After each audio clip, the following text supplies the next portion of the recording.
اللہ الرحمن الرحیم۔ حجر اسود دیکھنے میں تو ایک پتھر ہے، لیکن اس میں ایک خاص قسم کی روحانیت ہے، اور یہ ہر اس شخص کو پہچانے گا جنہوں نے اس کا بوسہ لیا یا اس کا استعلام کیا۔ اللہ رب العزت کل قیامت کے دن اس حجر اسود کو ایسی صورت میں اور ایسی ہستی بنا کر اٹھائے گا کہ اس کی دو آنکھیں ہوں گی، اس کی زبان ہوگی، اور یہ ان لوگوں کے بارے میں گواہی دے گا جنہوں نے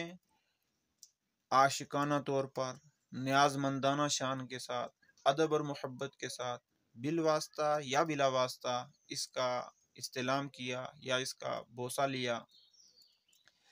پیغمبر علیہ الصلوۃ والسلام نے ارشاد فرمایا، واللہ لیبعثنہ اللہ یوم القیامہ،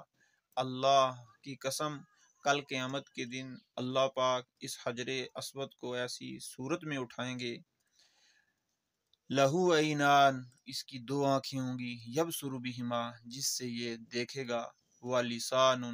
اور اس کو ایسی زبان دی جائے گی، ینطق بہ، جس سے یہ گویائی کرے گا،